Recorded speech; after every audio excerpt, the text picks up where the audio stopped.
మాట్లాడు ఇన్వెస్టిగేషన్ లాట మాట్లాడండి సార్. ఇప్పుడు ఏంటి 5,000 కోట్ల పైచులకే హెరిటేజ్ నష్టపోయిందా? రోజు షేర్ మార్కెట్ ఎలా డౌన్ ఫాల్ అయింది చూసుకోండి. లాస్ట్ 10 days 5,000 కోట్ల పైచులకు నష్టపోయిందా హెరిటేజ్? ఐ రిపీట్, మళ్ళొకసారి చెప్పండి కేఎస్ ప్రసాద్ గారు. 5,000 కోట్లు రెడ్డి ఎందుకు మాట్లాడుతున్నప్పుడు ఆగు. 5,000 కోట్ల చిలుకు చూసుకోండి. షేర్ మార్కెట్ ఎలా డౌన్ ఫాల్ అయింది 5 రోజులు బట్టి. షూరా ఫ్రమ్ ద డే 1 నుంచి తిరుమల లడ్డు విషయం డే 1 నుంచి 5,000 కోట్లు హెరిటేజ్ నష్టపోయింది. షేర్ వాల్యూ ఎంత సార్? మార్కెట్ వాల్యూ ఎంత సార్ హెరిటేజ్ ది? చెప్పండి ఎంతో? ఎన్ని వేల కోట్లు సార్? ఎన్ని వేల కోట్లు సార్? సార్ ఇప్పుడు 100 కోట్లు అయితే పరువు నష్టం వేసినారు సార్. 100 కోట్లు అయితే ఢిల్లీ కోర్టులో పరువు నష్టం వేసినారు. బెస్ట్ ఎగ్జాంపుల్ ఇది సార్. అమ్మా పరువు నష్టం వేరు, మేము నష్టపోయింది వేరమ్మా. 5,000 కోట్లు హెరిటేజ్ నష్టపోతేనే పరువు నష్టం వేస్తారు. నష్టపోతేనే నష్టం జరిగితేనే పరువు నష్టం వేస్తారు సార్. 5,000 కోట్లు నష్టం లేకుండా ఎందుకు పరువు నష్టం వేస్తారు?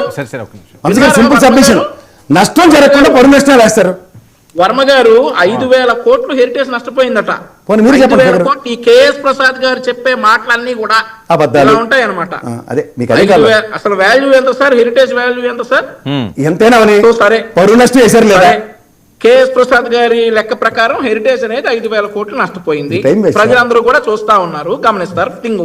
ఏం పర్లేదు. ఇంకోటి సార్ వర్మ గారు, ఒకవేళ రేపు మీరు కేఎస్ ప్రసాద్ గారితో విభేదిస్తే ఈ రోజు మిగిలిన ఛానల్ తెపాలా ఛానల్ అన్నటువంటి వ్యక్తి మీ ఛానల్ ఏమంటాడు సార్? మీ ఛానల్ ఏమంటాడు సార్? ఒక ఛానల్లో ఉండి ఈ ఛానల్స్ అలా అనకూడదని చెప్పాలి కదా సార్ వర్మ గారు. మీరు ఆపేనండి.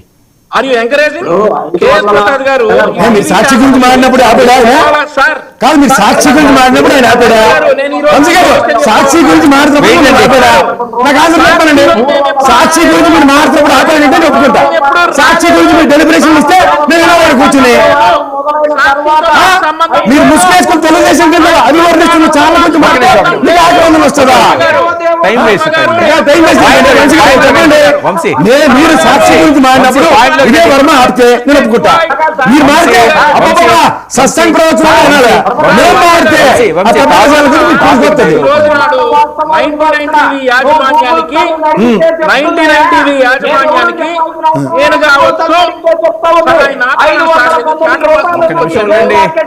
తిరుపతి లడ్డు గురించి మాట్లాడిన తర్వాత 311 రూపాయలకు వచ్చింది. ఏదో నష్టపోయిందా?